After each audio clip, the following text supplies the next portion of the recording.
오늘 말씀과 오늘 나누겠습니다. 오늘 말씀은 애가입니다. 애가라는 것은 lamentation, 통곡의 노래입니다. 슬픔을 노래하는 시입니다. 죽음을 애도할 때 부르는 노래이며 민족의 멸망을 슬퍼하는 노래입니다. 예레미야 선지자가 이스라엘의 멸망을 바라보면서 슬픔을 감추지 못하고 예레미야 애가를 기록했습니다. 슬프다 이 성이여, 전에는 사람들이 많더니 이제는 어찌 그리 적막하게 앉았는고, 전에는 열국 중에 크던 자가 이제는 과부같이 되었고, 전에는 열방 중에 공주였던 자가 이제는 강제 노동하는 자가 되었도다. 밤에는 슬피 우니 눈물이 뺨에 흐름이여, 사랑하던 자들 중에 그에게 위로하는 자가 없고 친구들도 다 배반하여 원수들이 되었도다. 이스라엘이 멸망하고 백성들이 포로로 끌려간 슬픔을 주체하지 못하고 예레미야 선지자는 밤새도록 바닥에 앉아서 통곡합니다. 예레미야 선지자가 그랬던 것처럼 아모스 선지자도 곧 닥쳐올 이스라엘의 멸망을 바라보면서 슬픔을 주체하지 못하고 눈물로서 백성에게 당부하고 있는 것이 오늘 읽은 아모스 5장입니다. 5장 1절에 이렇게 기록되어 있죠. 이스라엘 족속아, 내가 너희에게 대하여 애가로 지은 이 말을 들으라, 이렇게 되어 있는데, 이 말을 직역하면 이렇습니다. 오 이스라엘의 집이여, 내가 통곡하며 너희에게 들어올리는 이 말을 들으라, 그렇게 번역합니다. 처녀 이스라엘이 엎드려졌으며 다시 일어나지 못하리로다. 자기 땅에 던주며 일으킬 자가 없으리로다. 하나님께서는, 이것은 하나님의 말씀입니다. 하나님께서는 이스라엘을 처녀라고 부릅니다. 처녀라는 것은 남자에게 짓밟힌 적이 없는 여인을 말합니다. 이방에 침략이 없었지만 이제 이방으로부터 침략을 받아서 멸망하게 될 이스라엘의 집에 대한 슬픔이며 경고의 말씀입니다. 처녀가 엎드려졌다 하면 다시는 일어나지 못할 처절한 죽음을 나타내며, 던져졌다 하면 사정없이 내동댕이 쳐짐을 표현한 겁니다. 저는 사랑하는 성도 여러분, 하나님께서는 이스라엘을 사랑하셨습니다. 그래서 이스라엘이 하나님을 거역하고 배도할 때마다 하나님께서는 여러 선지자들을 보내셔서 이와 같은 애가를 지어서 경고하셨습니다. 선지자들도 이스라엘을 사랑했습니다. 그리고 이스라엘이 타락하고 하나님으로부터 멀어질 때마다 그들은 눈물로 호소했고 때로는 무서운 경고의 말씀을 남겼습니다. 아모스 선지자는 이스라엘이 남북으로 나누어졌던 그때 남유다에서 태어났습니다. 아모스는 남유다에서 태어났지만 북이스라엘에 가서 멸망을 선포합니다. 당시에 여로보암 2세가 다스리던 때인데 이스라엘은 그때에 최전성기를 맞아서 강국이 됐습니다. 영토도 가장 넓었고 재정도 탄탄했었습니다. 하지만 그들이 누리던 일시적인 힘과 부는 그들을 하나님의 백성으로서 성숙하게 만들었던 것이 아니라 오히려 그 부와 권력과 이런 것들이 그들을 영적으로 눈멀게 만들었고 부패와 사치와 향락과 타락으로 이끌었습니다. 그래서 여로보암 2세 왕이 죽고 나서 불과 6개월도 안 돼서 쿠데타가 일어났고 여로보암의 아들들은 목숨을 잃었고 수많은 왕들이 일어나서 내전 사태가 되어 버리는 틈에 아수르의 침공을 받아서 순식간에 멸망하고 맙니다. 하나님 앞에 불순종하고 하나님께 등을 돌린 이스라엘은 처녀가 엎드러짐과 같이 다시 일어나지 못하고 자기 땅에 던져졌지만 일으킬 자 없이 되었습니다. 아무도 돕는 이가 없었고 결국 회복될 수 없었습니다. 이때가 바로 아모스가 애가를 지어서 통곡하는 장면의 배경입니다. 아모스의 핵심 구절을 고르라고 한다면 주저하지 않고 오늘 읽은 5장의 24절을 택할 겁니다. 오직 정의를 물같이 공의를 마르지 않는 강같이 흐르게 할지어다. 그것이 바로 아모스의 핵심 주제입니다. 이 말씀은 당시의 사회상을 잘 드러내줍니다. 하나님께서는 악이 횡행하는 당시의 상황에 대하여 불같이 진노하시며 그들이 행한 7가지 죄악을 일일이 열거하시고 그 죄로 인해서 이제 이스라엘을 멸망 멸망시키겠다고 말씀하십니다. 멸망되는 것이 아니고 멸망시키겠다고 말씀하셨어요. 그래서 정의를 쓴 쑥으로 바꾸며 공의를 땅에 던지는 자들아, 너희가 힘없는 자를 밟고 그에게서 미래 부당한 세를 거두었은즉 너희는 의인을 학대하며 뇌물을 받고 성문에서 가난한 자를 억울하게 하는 자로다. 가난하고 억울한 이들이 그들의 피와 눈물이 땅에서부터 하늘에 호소하기 때문에 하나님께서 그것을 들으셨다는 겁니다. 거짓으로 하나님의 이름을 부르며 실제로는 하나님의 공의를 무시하고 정의를 저버렸기 때문이라고 합니다. 하나님의 법으로 백성을 인도하지 않고 자기들만의 부유층을 형성하였고 권력층을 형성하여 투쟁과 불법이 횡행하였기에 하나님은 이제 내 앞에 제사 드리러 오지 말라 말씀하십니다. 너희가 가져오는 제물을 받지 않을 것이라 내 앞에서 부르는 노래도 다 그치라 그렇게 분노하십니다.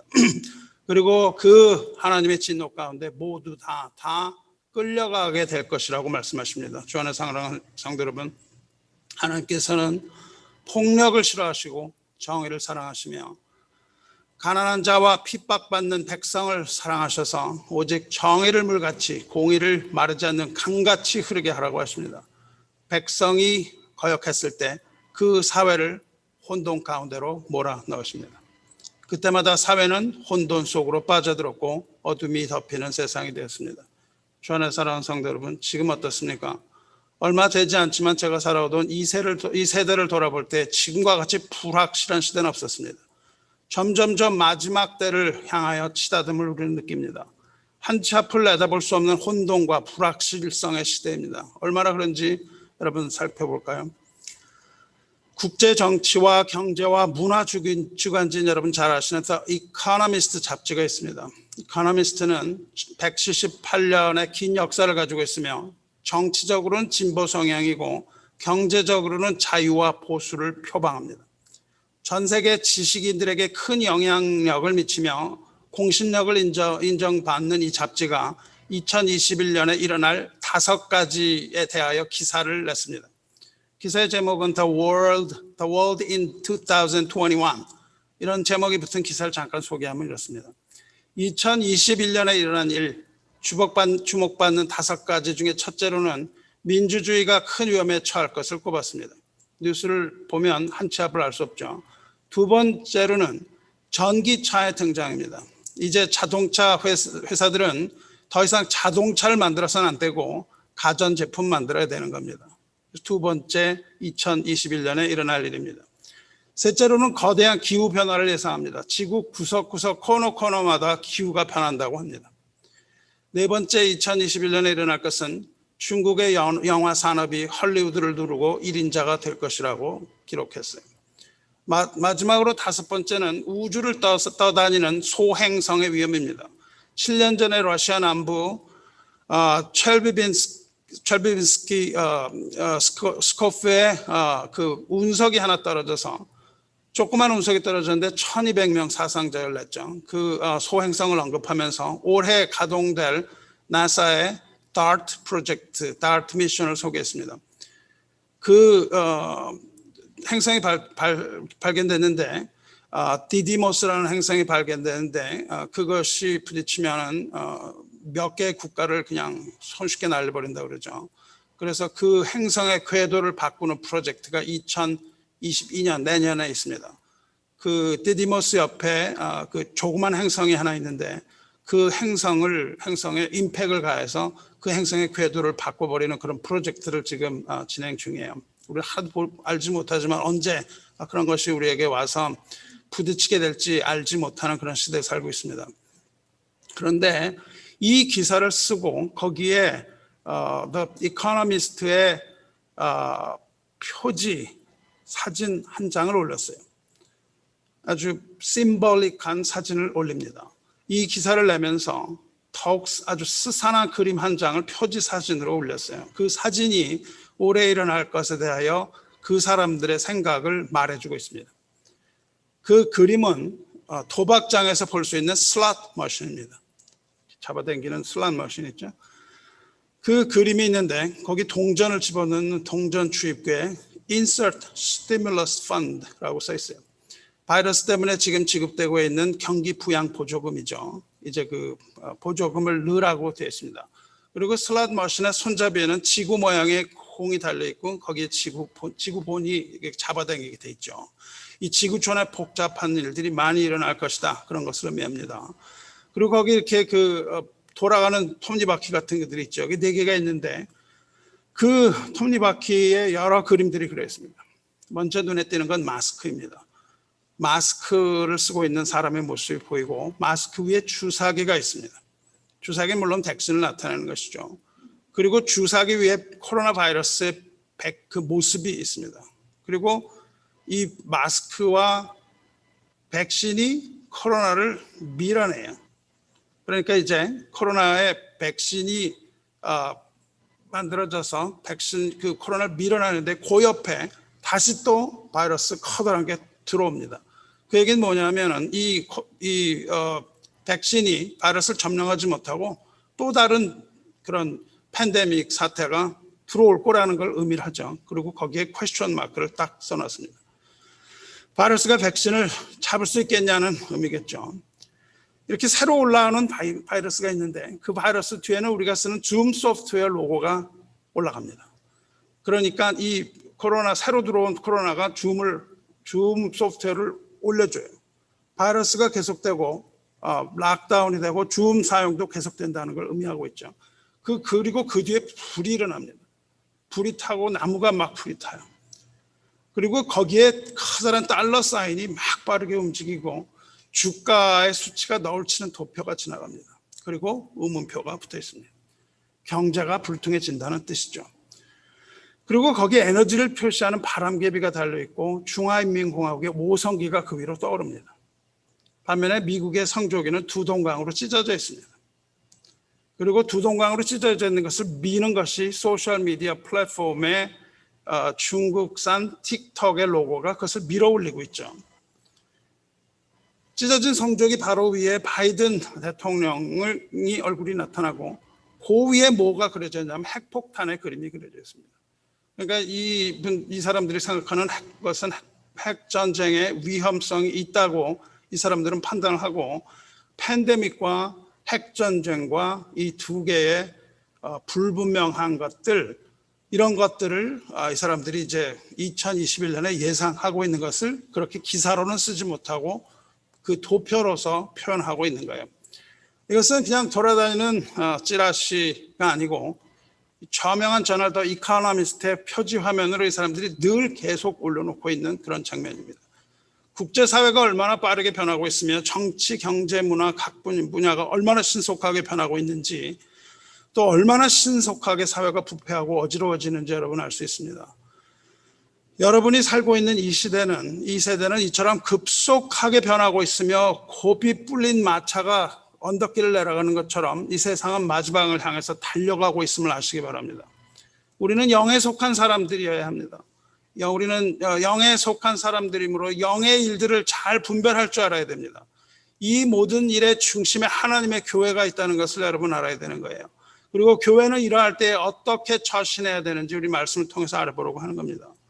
주 안에 사랑하는 성도 여러분, 세상이 이처럼 바닥을 향해서 곤두박질 치고 있는 이것을 교회는 먼저 알고 있어야 됩니다. 이것을 교회가 먼저 알고 깨달아야 하는데 불행하게도 교회는 오히려 잠을 자고 있고 세상이 이런 것들에 대해서 걱정하고 있으니 이게 어찌된 일입니까? 교회에서 마지막 때에 관하여 설교를 하면 이단 취급을 하기도 하고 도대체 수긍하지 못하는 이유는 무엇입니까?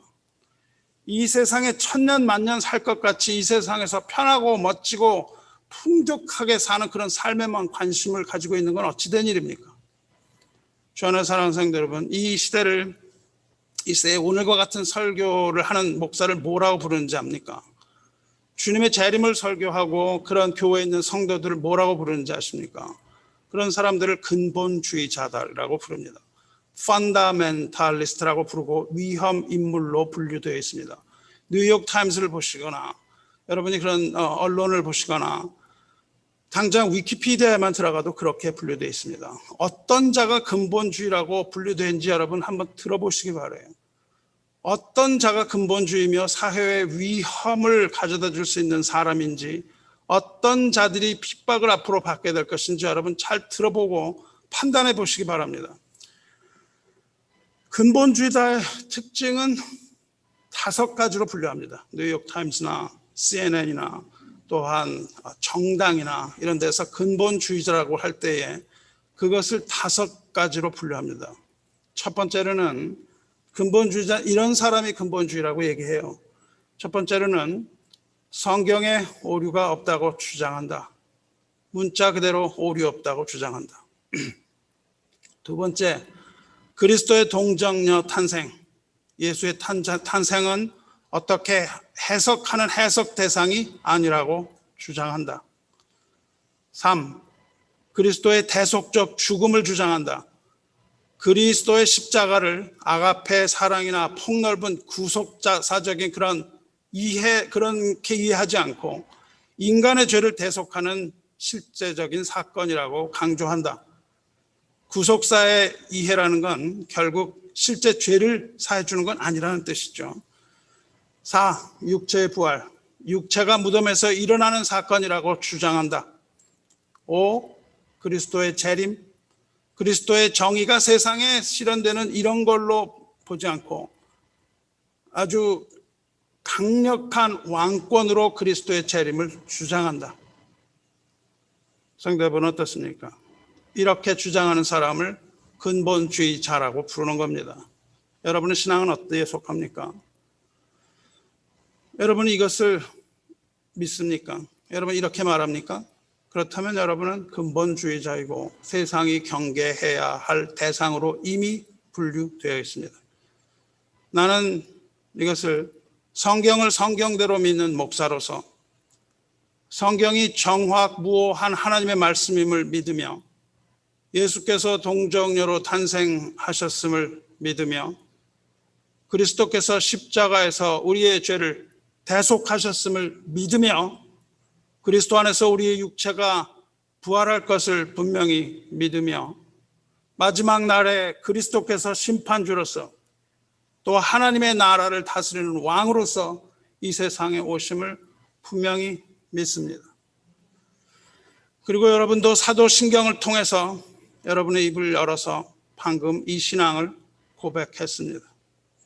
그렇다면 여러분은 기독교 근본주의자에 해당하지 않습니까? 또 근본주의자의 특징을 증오와 비판이라고 말합니다. 사회 불평을 말하는 불평 세력이라고 분류되어 있습니다. 근본주의자는 이렇다고 또 얘기합니다.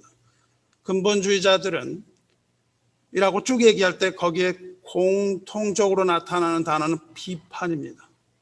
근본주의자는 진화론과 같은 과학을 비판한다. 근본주의자는 자유신학을 비판한다. 근본주의자들은 인권운동을 비판한다. 근본주의자는 성평등과 동성애 등 사회론에 대하여 비판한다. 근본주의자들은 사회 정화 운동에 대하여 비판하며 도박과 담배와 술과 춤과 영화 등 현대인의 엔터테인먼트라고 할 수 있는 대부분을 죄악시하여 비판한다. 세속화를 적으로 규정하고 세속문화와 금욕주의를 부추기며 이런 것들이 교회를 타락하게 했다고 비판한다. 이렇게 기록되어 있습니다. 문서화되어 있습니다. 여러분의 신앙은 어떻습니까? 여러분은 이러한 근본주의자입니까? 아니면 다른 신앙을 소유한 다른 신앙의 소유자입니까? 나는 과학을 인정하지만 태초에 하나님께서 이 세상을 창조하셨음을 믿습니다. 나는 인간이 중심이 되는 자유주의가 아니라 하나님이 중심이 되는 하나님 제일주의의 신앙을 가지고 있습니다. 나는 인간이 스스로 자기 권리를 주장하는 인권이 아니라 하나님의 형상을 가진 인간의 존엄성 때문에 모든 인간의 자유가 존중받아야 한다고 믿습니다. 내게는 성평등이 중요한 것이 아니라 하나님의 창조 질서가 중요합니다. 동성애자들도 교회가 수용할 뿐만 아니라 그들에게도 복음을 전하며 주님의 사랑 안에서 품어 안아야 한다고 생각합니다.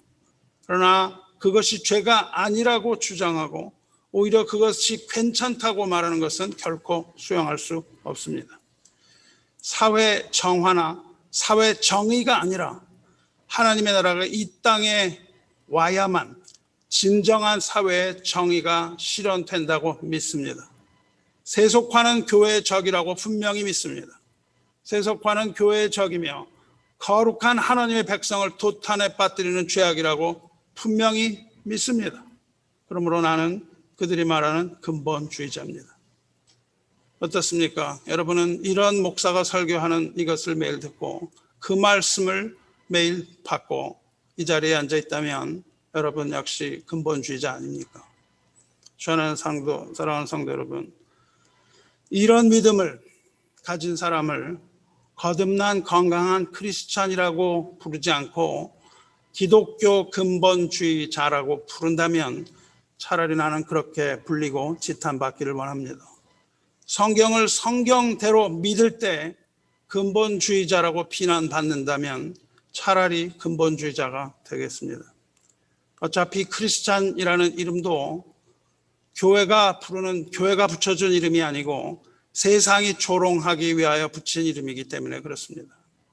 교회가 부른 이름은 믿음을 가진 신자요, 성도이며 그리스도의 사랑 안에 있는 형제 자매이며 또한 하나님의 사랑 안에 있는 하나님의 자녀, 거룩한 하나님의 백성입니다. 이런 관점에서 볼 때 초대교회의 성도들은 모두 미친 자들이며 광신도들이며 근본주의자일 수밖에 없습니다. 무서운 박해 가운데 그들이 살아가던 그때 그들이 믿음을 지킬 수 있었던 유일한 희망은 오직 다시 오겠다고 약속하신 주님의 약속이었습니다. 주님의 다시 오심만이 유일한 희망이며 삶의 이유였습니다. 그들이 모였던 이유는 주님의 다시 오심을 기다렸기 때문입니다. 너희는 모여서 내가 다시 오는 것을 기다리라고 하셨기 때문에 모였습니다. 그러므로 그들은 사랑의 공동체 안에서 매일 기도하며 매일 주님의 소망을 들으면서 살아갔습니다. 예외 없이 그들은 주님의 다시 오심에 대하여 설교를 들었습니다.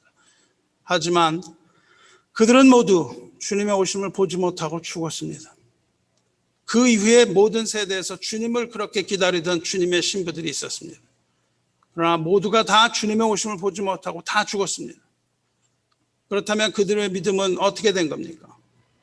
주님께서는 왜 오겠다고 약속하시고 왜 그렇게 더디 오셨습니까? 베드로 사도가 그때부터 이야기하죠. 주의 약속은 어떤 이들이 더디다고 생각하는 것 같이 더딘 것이 아니라 오직 주께서는 너희를 대하여 오래 참으사 아무도 멸망하지 아니하고 다 회개하게 이르기를 원하시느니라 말씀하셨기 때문에 오지 않고 계시는 거예요. 주님께서는 지금도 구원받지 못한 저와 여러분의 영혼을 구하기 위하여 하나님의 보좌에서 간구하고 계십니다. 그러나 주의 날이 도둑같이 오리니 그날에는 하늘이 큰 소리로 떠나가고 물질이 뜨거운 불에 풀어지고 땅과 그 중에 있는 모든 일이 드러나리로다. 그러므로 이 모든 것이 이렇게 풀어지리니 너희가 어떠한 사람이 되어야 마땅하냐? 거룩한 행실과 경건함으로 하나님의 날이 임하기를 바라보고 간절히 사모하라. 이 말씀을 들으면서 매일매일 살았습니다. 이것이 바로 마지막 때를 살아가는 성도의 모습입니다. 이것이 바로 세상이 말하는 근본주의자의 삶입니다. 저와 여러분은 이 약속을 믿고 이 말씀대로 살기를 원합니다. 우리는 그의 약속대로 그의 의가 있는 곳 새 하늘과 새 땅을 바라보도다. 그러므로 사랑하는 자들아 너희가 이것을 바라보나니 주 앞에서 점도 없고 흠도 없이 평강 가운데서 나타나기를 힘쓰라. 또 우리 주의 오래 참으심이 구원이 된 줄로 여기라. 이것을 매일 들으면서 사는 겁니다. 우리 앞서간 이 모든 믿음의 선진들의 삶은 속아 넘어간 삶입니까? 그들의 삶은 아무것도 아닌 삶입니까? 그렇게 주님 오시기를 바라다 죽은 그 사람들은 도대체 뭡니까? 주님께서 오실 것을 믿고 바라며 살았던 그 사람들은 다 바보입니까? 그렇지 않습니다. 그들은 이미 믿음의 눈으로 주님 오심을 다 바라보았을 것이며 주님이 오시는 그날에 다 무덤에서 일어나 주님을 맞을 것입니다. 우리 세대에 주님이 오시지 않을 수도 있지만 주님의 날은 도둑같이 온다고 말씀하셨습니다. 그러므로 우리는 주님이 오늘이라도 오실 것 같은 그것을 믿고 오늘을 살아가야 하는 겁니다. 이것이 바로 재림의 신앙이며 우리가 살아가야 할 지표입니다. 근시안적인 육신의 눈을 버리고 영의 눈을 떠서 광활한 하나님의 나라를 바라보시기 바랍니다. 믿음의 눈을 뜨고 믿음의 그 마음의 문을 열어서 은혜의 강물이 여러분의 마음 가운데로 흐르게 하시길 바랍니다. 사랑이 여러분과 이 교회에 부어지게 하시길 바랍니다. 헛된 욕심과 시기를 버리고 그리스도 안에서 서로 사랑하며 살기 바랍니다. 우리는 이처럼 불확실한 시대를 살아가고 있으며 이것은 마지막 때의 징조들입니다. 이것은 교회가 바라보지 못하지만 사회가 바라보고 있습니다. 과학자들도 염려하고 있습니다. 여러분 다 아실 거 아닙니까? 과학자들이 염려하는 것이 무엇인지. 이런 자연 과학자들만 걱정하는 것이 아니라 거의 대부분의 학자들이 그렇습니다. 여러분 혹시 보카월드란 말 들어보셨습니까? 보카월드란 말 유행합니다. 이 말은 University of Southern California의 교수였던 워렌 베니스라는 사람과 버트 나누스라는 사람이 처음 만들어낸 단어입니다. 그리고 그들이 만들어내서 발표한 후에 미국의 육군 참모대학교 United States Army War College라는 데서 그것을 받아들여서 복잡한 세계 현상에 적용할 수 있도록 학문적으로 발전시켰습니다. 그래서 코비드-19 이 시대에 이 세계가 악몽에 빠지자 대두되는 그러한 단어입니다. 보카라는 것은 4개의 영어 단어입니다. 그 4개의 영어 단어인데 첫 글자로 V는 volatility입니다. volatility는 급격한 변화라는 뜻입니다. 내일 어떤 일이 일어날지 모르는 아주 다변적이고 급변하는 사회를 말해요. 자연이 변하고 사회가 변하고 경제가 변하고 정치가 변화되고 급변함으로 불안정하고 위험하다는 내용입니다. 보카의 두 번째 단어 U는 uncertainty입니다. 불확실성을 말합니다. 깜짝 놀랄 만한 일이 잠자고 나면 일어난다는 거예요. 내일을 예측하지 못하고 결과를 판단하지 못하고 그래서 방향을 잡지도 못하고 순식간에 예상하지 못했던 일로 사회가 마비될 수 있다고 얘기하고 있는 겁니다. 보카의 세 번째 C는 complexity입니다. 사회가 하도 복잡해져서 알 수가 없다는 겁니다. 상호 관계를 찾기도 어렵고 누가 누구의 영향을 어떻게 미치는지 이런 효과적인 방법을 찾기가 어려져서 사회는 점점 분단되고 분열된다는 겁니다. 둘로 갈라지고 넷으로 갈라지고 여덟로 갈라지고 사람들의 생각이 아주 다양화되고 많아진다는 겁니다. 보카의 네 번째 A는 ambiguity입니다. 애매모호하다는 뜻이에요. 모든 일이 다 애매모호해요. 이론과 실제가 다 다르다는 거예요. 이렇게 다른 점들이 많이 발생하기 때문에 상황을 제대로 판단할 수가 없어진다는 겁니다. 의심이 많아지고 상호 신뢰가 떨어진다는 거예요. 그래서 뭘 결단하기도 어렵고 혁신은 점점 더 어려워진다는 겁니다. 저는 사랑하는 성도 여러분, 우리는 이런 세상에 살고 있고 세상은 이것을 경고하고 있어요. 그런데 교회는 점점 힘을 잃어가고 에레미야가 그렇게 통곡했던 것처럼 그 사람들이 많았던 성읍이 점점 비어가고 교회도 그렇게 비어가고 영적인 사람들이 아니라 육적인 사람들로 가득 차고 세속의 물결에 휩싸여서 바닥으로 침몰하고 있습니다. 여러분의 삶은 어떻습니까? 이러한 상황에 정치와 경제와 문화와 전반에 걸쳐서 하나님의 공의와 사랑이 나타나지 않고 하나님을 모른다고 얘기하고 오히려 하나님을 부정할 뿐만 아니라 하나님을 조롱하고 세상이 하나님을 판단하는 그러한 극도로 악한 세상이 되었습니다. 그래서 아모스 선지자는 처녀 이스라엘에게 들으라 말하는 겁니다. 순결해야 할 그리스도의 신부인 교회에 지금도 이 말씀을 하고 계시는 겁니다. 교회도 처녀 이스라엘입니다. 이스라엘 족속아, 내가 너희에게 대하여 애가로 지은 이 말을 들으라. 오 House of Israel, 이스라엘의 집이여, 하나님의 집이여, 교회여, 이 말을 들으라. 통곡하며 여러분과 교회를 향하여 애가를 부르고 있는 겁니다. 이 침몰하여가는 이 교회를 향하여 아모스 선지자가 애가를 부르고 있는 겁니다. 처녀 이스라엘이 엎드러졌으며 다시 일어나지 못하리로다. 자기 땅에 던지우며 일으킬 자가 없으리로다. 어린 양의 신부 교회가 엎드러졌으며 다시 일어나지 못하리로다. 성령께서 탄식하면서 교회에게 말씀하고 계시지 않습니까? 주 안에 사랑하는 성도 여러분, 지금 이 말을 잘 들으시기 바랍니다. 이 마지막 때에는 남는 자가 적을 것이라고 말씀하셨어요. 3절을 보십시오.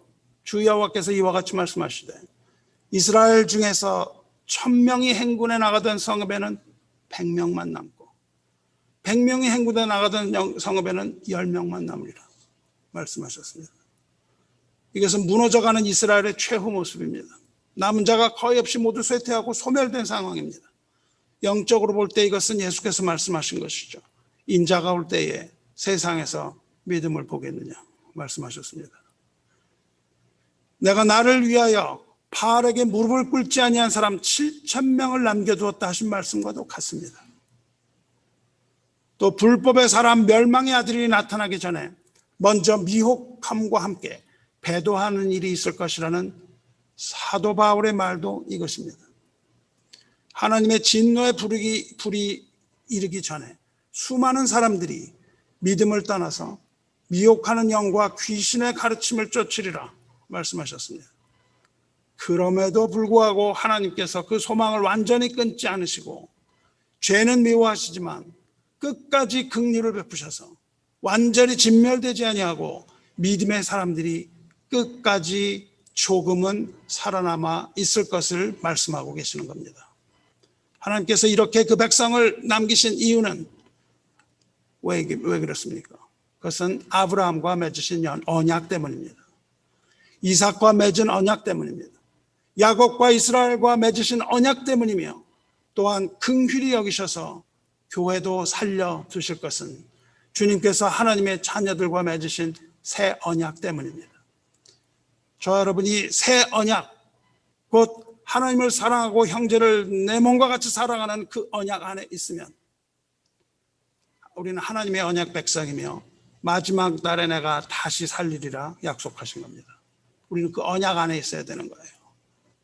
하나님께서는 주의 두렵고 떨리는 심판의 날이라고 수많은 선지자를 통해서 말씀하셨습니다. 오늘 아모스 선지자의 입을 통해서도 그날은 무서운 심판의 날이라고 경고하고 있지 않습니까? 화 있을진저 여호와의 날을 사모하는 자여, 너희가 어찌하여 여호와의 날을 사모하느냐? 그날은 어둠이요 빛이 아니라, 여호와의 날은 빛 없는 어둠이 아니며 밤낮 없는 캄캄함이 아니냐. 이 말씀은 요엘 선지자 입을 통해서, 그리고 또한 오늘 사도 베드로의 입을 통해서 재현되는 말입니다. 또 내가 위로 하늘에서는 기사를, 아래로 땅에서는 징조를 베풀리니 곧 피와 불과 연기로다. 주의 날을 그리고 있습니다.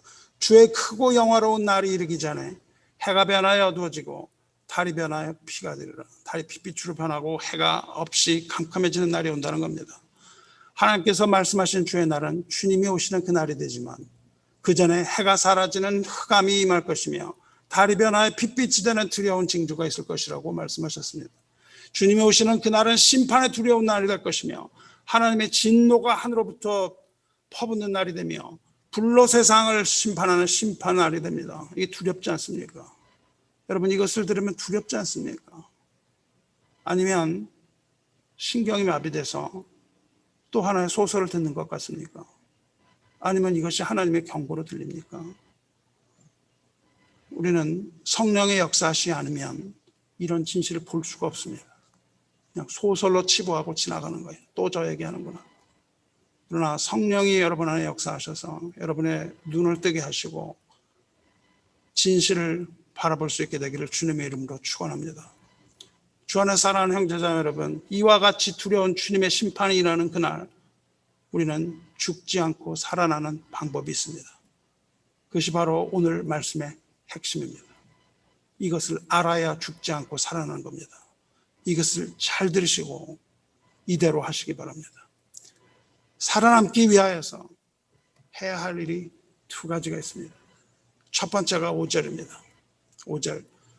베델을 찾지 말며 길갈로 들어가지 말며 브엘세바로도 나가지 말라. 길갈은 반드시 사로잡히겠고 베델은 비참하게 될 것임이라 말씀하세요. 첫째로 해야 할 일은 베델을 찾지 말라입니다. 둘째는 길갈로도 들어가지 말라입니다. 세 번째는 브엘세바로도 나아가지 말라입니다. 왜냐하면 길갈은 반드시 사로잡힐 것이며 베델은 비참하게 될 것이기 때문이라고 말씀하셨어요. 이게 무슨 말입니까? 지난주에 베델로 가라고 제가 설교했잖아요. 베델은 하나님의 집이란 뜻입니다. 그러니까 이 말씀은 하나님의 집을 찾지 말라는 뜻입니다. 베델이 어디입니까? 베델은 야곱이 에사를 피해서 하란으로 가다가 하나님 만났던 장소입니다. 그 후에 세겜에 머무르려고 하다가 봉변을 당하고는 우리가 베델로 올라가자 하면서 올라갔던 하나님의 집입니다. 베델은 아브라함이 천막을 치고 제단을 쌓았던 곳입니다. 베델로 법궤를 옮겨왔고 성소로 삼았던 곳입니다. 그런데 베델을 찾지 말라고 하십니다. 환란의 나라는 베델을 찾지 말라고 하는 거예요. 왜 그럴까요? 왜 그것을 찾지 말라고 하실까요? 베델은 비참하게 된답니다. 하나님의 집이 비참하게 된대요. 왜 그런지 아십니까? 왜냐하면 하나님의 집인 그 베델이 우상 숭배 온상으로 더럽혀졌기 때문입니다. 여로보암 1세는 거기에 금송아지를 세웠습니다. 베델에 금송아지를 세웠어요. 그래놓고 이것이 너희들을 인도하여 낸 여호와라고 선동했습니다. 그리고 사람들은 베델에서 금송아지를 섬겼습니다. 백성들이 유다 땅 예루살렘으로 가서 예배 드리면 백성들이 유다의 마음을 뺏길까 봐 거기에 금송아지를 세우고 미혹하는 금송아지 신상을 세우고 예루살렘에 가지 못하고 베델에서 우상에게 절하게 했어요. 호세아 선지자도 동일한 말합니다. 호세아도 그렇게 말했습니다. 너희는 길갈로 가지 말고 벳아웬으로 올라가지 말며 여호와의 사심을 두고 맹세하지 말지어다. 여기서 말한 호세아가 말한 벳아웬이 곧 베델의 새 이름입니다. 베델은 하나님의 집, 벳아웬은 허무의 집입니다. 베델이 우상 숭배의 장소로 타락하자 그것을 멸시하여 붙인 이름입니다. 그러니까 벳엘이 비참하게 될 것이란 말은 베델이 허무하게 될 것이라는 뜻입니다. 교회도 마찬가지입니다. 이 집은 살아계신 하나님의 교회여 진리와 기둥의 터이라 말씀하셨지만 이곳에서 우리가 하나님을 섬기지 않고 여기에 금송아지를 세우고 우리 마음에 우리를 위한 우상을 섬기게 된다면 여기가 바로 베델이요 여기가 바로 벳아웬이 되는 겁니다. 오늘날 잘못되고 변질된 가짜 복음과 가짜 신들이 우글우글하는 그 교회를 말하는 겁니다. 벳아웬은 금송아지가 서 있는 겁니다. 교회에 금송아지가 서 있다고요. 금송아지가 무엇입니까? 금송아지는 물질 숭배를 뜻하는 것 아닙니까? 하나님을 사랑하며 하나님을 섬기지 않고 마음에 세운 우상과 쾌락과 세속의 정욕을 섬긴다면 그것이 바로 비참하게 될 교회가 되는 겁니다. 하나님은 그 이름을 둔 곳이 더럽혀지는 것에 대해서 이처럼 단호하게 말씀하시는 겁니다. 하나님은 하나님의 집을 무너뜨리시는 분이에요. 교회에서 행하는 가짜 종교 노름에 속지 말고 참 복음을 찾으라는 뜻입니다. 교회에 온다고 구원을 받는 것이 절대 아닙니다. 교회에서 여러분이 우상을 섬기면 그것은 더 이상 교회가 아닙니다. 둘째로 길갈로도 들어가지 말라고 했습니다. 길갈이라는 말은 애굽에 굴러갔다는 뜻이에요. 굴러가 버려요. 애굽의 수치가 이제 굴러갔다는 겁니다. 여기는 여호수아 백성들과 가나안에 들어가서 첫 유월절을 길갈에서 드렸습니다. 그리고 여기가 잠시 여호수아 군대의 본부였어요. 자유민으로서 전쟁을 시작한 승리의 장소입니다. 길갈은 승리란 뜻이에요. 의미를 갖습니다. 길갈에서 할례를 시작해서 하나님의 은혜를 받았어요. 율법을 거기서 지켰던 겁니다. 그런데 길갈에서 배도가 일어났습니다. 배도가 일어나서 할례가 중지되고 20년 동안 죽어갔습니다. 그곳에 승리의 기념비를 세웠었지만 거기는 불순종의 땅이 되고 말았습니다. 이제 더 이상 승리와 희망의 땅이 아니라 노예와 포로의 땅이 돼버리고 말았어요. 그래서 길갈은 반드시 사로잡힐 거라고 말합니다. 이것은 하나님의 계명을 지키지 않는 교회를 말합니다. 길갈이라는 곳은 하나님의 계명을 지키지 않았습니다. 예수 그리스도의 계명, 사랑의 계명을 잃어버린 교회, 사랑의 계명을 지키지 않는 교회의 이 말, 주님의 두려운 책망이며 심판이 될 것입니다. 요한 1서에 말합니다. 우리는 형제를 사랑함으로 사망에서 옮겨 생명으로 들어간 줄 알거니와 우리가 생명을 얻은 것은 우리가 형제를 사랑했기 때문이라는 거예요. 사랑하지 아니하는 자는 사망에 그대로 머물러 있느니라. 그 형제를 미워하는 자마다 살인하는 자니 살인하는 자마다 영생이 그 속에 거하지 아니하는 것을 너희가 아는 바라 말씀하세요. 사랑의 계명을 지키지 아니하면 멸망시키겠다고 말씀하시는 겁니다. 사랑을 해도 되고 하지 않아도 되는 그런 것이 옵션이 아니에요. 사랑하지 아니하면 멸망시키겠다고 말씀하고 계시는 겁니다. 주님께서 주신 사랑의 계명을 지키지 않는 교회가 길갈입니다. 우리가 주님의 사랑의 계명을 지키지 않으면 우리 교회가 길갈이며 이것은 반드시 잡혀갈 것이라고 말씀하세요. 길갈로 들어가지 마시기 바랍니다. 또 브엘세바로 나가지 말라고 말씀하셨어요. 브엘세바는 일곱 우물이라는 뜻입니다. 언약의 우물을 뜻합니다. 아브라함이 아비멜렉과 맹세한 곳이며 하갈, 이삭, 야곱, 엘리야에게 하나님이 나타나셨던 곳이에요. 거기 가지 말라고 말씀하십니다. 근데 나가지 말라는 이유는 거기 없어요. 왜 그럴까요? 왜냐하면 브엘세바는 멸망하지 않았기 때문입니다. 브엘세바는 이스라엘에 있지 않고 남유다에 있었기 때문이에요. 그래서 건너가지 말라고 말씀하십니다. 국경을 건너가지 말라는 거예요. 거기는 망하지 않습니다. 하지만 거기를 가려면 국경을 넘어가야 돼요. 그런데 거기도 가지 말라고 말씀하십니다. 거기에 하나님이 계시지 않기 때문입니다. 하나님께서는 베델을 찾지 말고 길갈로 들어가지 말며 브엘세바도 가지 말라고 그러세요. 어떻게 해야 됩니까? 여호와 하나님께서 말씀하십니다. 너희는 나를 찾으라 그리하면 살리라 말씀하십니다. 그 말씀을 받아서 아모스 선지자가 또 다시 반복합니다. 6절에 너희는 여호와를 찾으라 그리하면 살리라. 그렇지 아니하면 그가 불같이 요셉의 집에 임하여 멸하시리니 베델에서 그 불들을 끌 자가 없으리라 말씀하세요. 주 안에 사랑하는 성도 여러분, 그 무서운 심판날에 우리가 할 일은 허무하게 베델을 찾는 게 아닙니다. 길갈로 들어가는 것도 아닙니다. 이곳저곳 브엘세바를 찾아다니는 것도 아닙니다. 그 무서운 진노의 날 우리가 해야 할 일은 여호와 하나님을 찾는 것입니다. 그러면 살 것입니다. 주의 크고 두려운 날이 이르기 전에 누구든지 주의 이름을 부르는 자는 구원을 받으리라 말씀하신 거예요. 환난과 진노의 날에 누구든지 그리스도의 이름을 부르는 자는 구원을 얻을 것이며 살 것입니다. 주의 사랑하는 성도 여러분, 하나님께서는 하나님이 아닌 모든 것을 다 흔들고 계십니다. 우리가 믿고 있는 모든 것, 그 우상들을 모두 다 무너뜨리실 거예요. 그렇기 때문에 이제 경제가 무너집니다. 우리가 믿고 있는 경제가 무너진다고요. 주식에 투자하면 호황일 것 같지만 무너집니다. 지금 왜 호황일까요? 현금이 너무 많이 풀렸기 때문에 주식에 투자한 겁니다.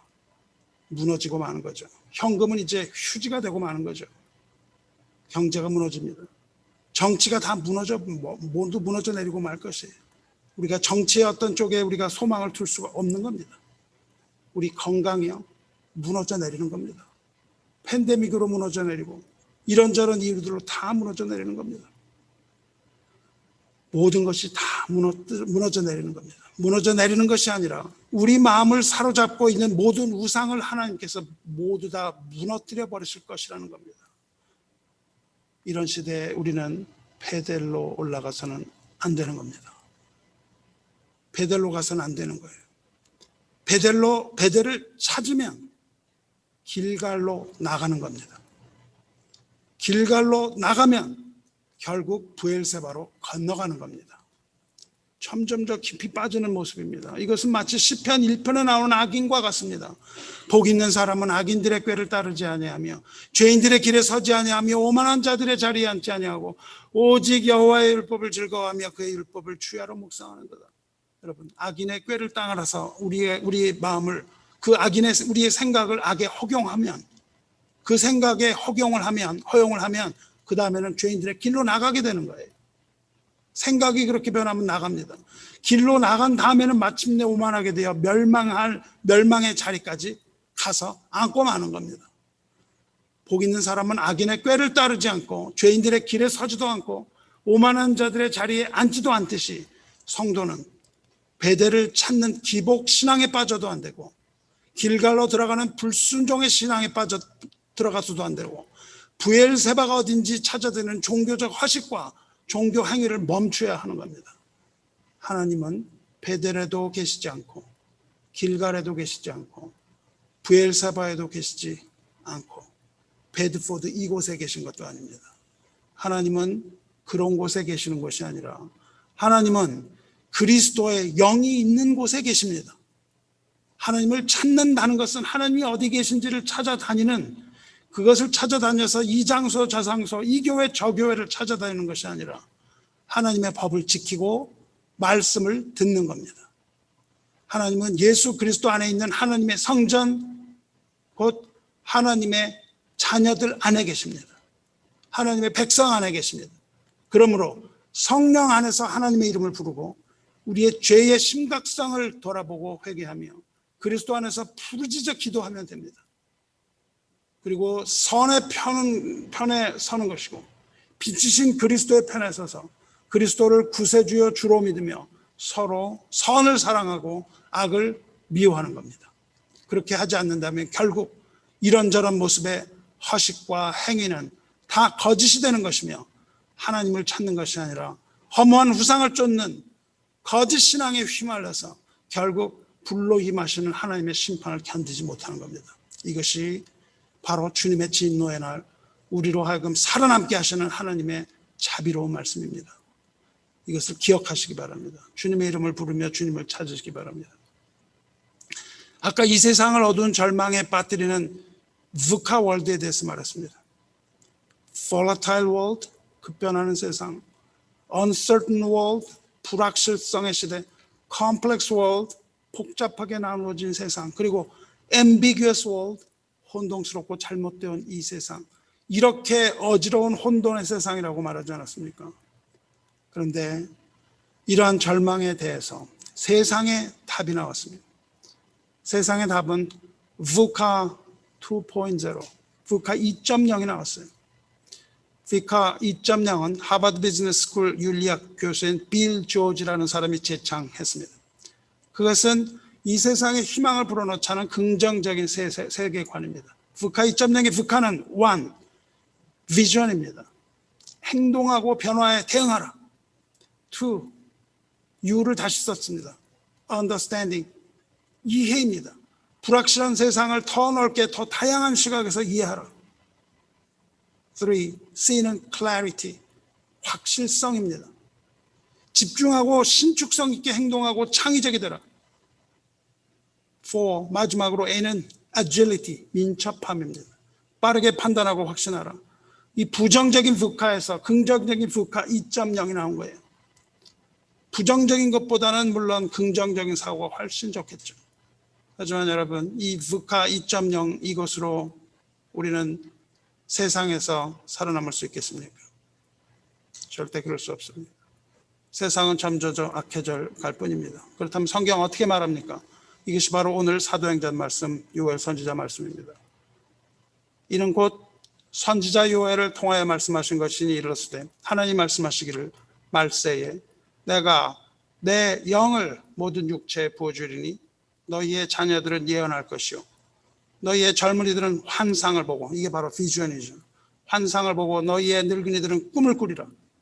그때 내가 내 영을 내 남종과 여종들에게 부어주리니 그들이 예언할 것이요 또 내가 위로 하늘에서는 기사를 아래로 땅에서는 징조를 베풀리니 곧 피와 불과 연기로다.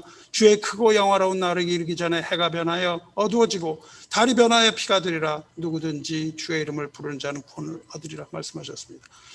누구든지 여호와의 이름을 부르는 자는 구원을 얻으리니 이는 나 여호와의 말대로 시온산과 예루살렘에서 피할 자가 있을 것이며 남은 자 중에 나 여호와의 부름을 받을 자가 있을 것임이라 말씀하신 거예요. 그렇습니다. 답은 성령에게 있습니다. 이 세상을 통해서 우리를 구원하실 분은 성령 외에는 없는 거예요. 우리에게 주신 그 해답은 성령입니다. VUCA 2.0에서 말하는 비전이 아니라 그날의 모든 육체에게 부어주실 하나님의 성령입니다. 하나님께서 보여주신 그 영이에요. 오늘 사도행전 말씀은 오순절 성령 강림에 대한 내용입니다. 마지막 날에 하나님께서 성령으로 부어주실 텐데 그 자녀들이 예언할 것이요 젊은이들이 환상을 보고 늙은이들은 꿈을 꿀 것입니다. 이것이 답입니다. 이때 하나님께서 그 영을 종들에게 부어줄 것이고 누구든지 주님의 이름을 부르는 자 여호와를 찾는 자는 구원을 얻을 겁니다. 전심으로 여러분은 주님을 찾으시기 바랍니다. 주께서 응답하실 겁니다. 말씀 맺겠습니다. 주 안에 사랑하는 성도 여러분, 때가 악합니다. 여러분은 삼가 조심하고 형제를 사랑하며 자매를 위로하시기 바랍니다. 지금은 형제를 미워하거나 자녀를 멀리할 때가 아닙니다. 오직 우리는 마음을 다하고 뜻을 다하고 힘을 다하여 위로는 하나님을 사랑하며 좌우로는 형제와 자매를 사랑하는 하나님의 계명을 지키며 그리스도 예수 안에 있어야만 하는 겁니다. 이것이 지금의 교회가 바라봐야 되는 비전입니다. 그 마지막 날에는 오직 그리스도의 영이 있는 사람만이 살게 되는 거예요. 그리스도의 영이 없는 사람은 살지 못하는 겁니다. 주 안에 있는 성도 여러분, 이 한 말씀, 제가 지금 읽는 이 한 말씀을 세상 끝날까지 기억하시기 바랍니다. 만일 너희 속에 하나님의 영이 거하시면 너희가 육신에 있지 아니하고 영에 있나니 누구든지 그리스도의 영이 없으면 그리스도의 사람이 아니라. 또 그리스도께서 너희 안에 계시면 몸은 죄로 말미암아 죽은 것이나 영은 의로 말미암아 살아있는 것이니라.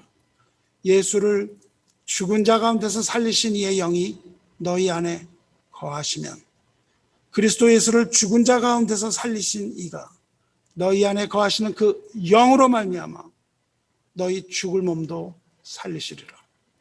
그러므로 형제들아, 우리가 빚진 자로 돼 육신에 져서 육신대로 살 것이 아니니라.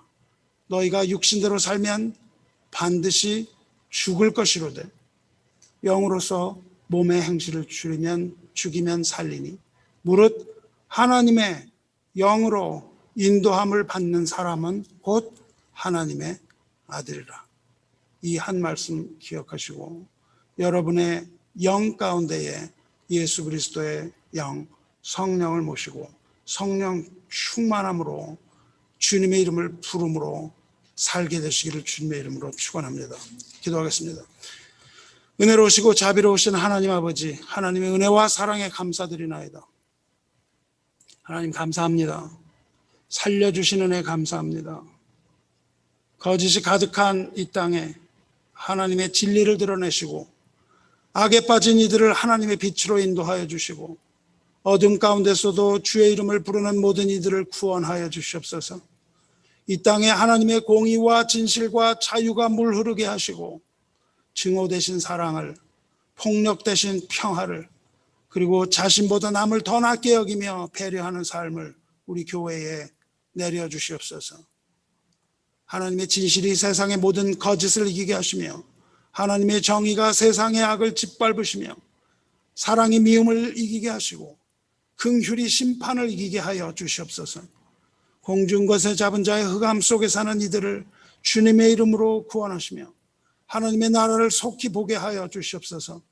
이제 이 땅에 사는 주님의 모든 교회가 깨어나게 하시며 우리 모두에게 주님의 부활을 믿는 부활신앙을 주시며 주님의 재림을 믿는 재림신앙으로 무장하여 악한 영과의 싸움에서 승리하게 하여 주시옵소서. 주님은 강한 산성이시니 마귀가 범접하지 못하게 하시옵소서. 주님의 눈동자를 찌르라는 그 모든 세력을 멸하시고 주님의 백성을 눈동자와 같이 보호하여 주시옵소서. 나 곧 나는 나를 위하여 내 허물을 도말하는 자니 내 죄를 기억하지 아니하리라 말씀하신 대로 우리가 그리스도 예수의 영 가운데에 주님의 긍휼하심에 힘입어 승리하게 하여 주시옵소서. 은혜와 진리가 충만하신 우리 주 예수 그리스도의 거룩한 이름으로 기도드리옵나이다. 아멘.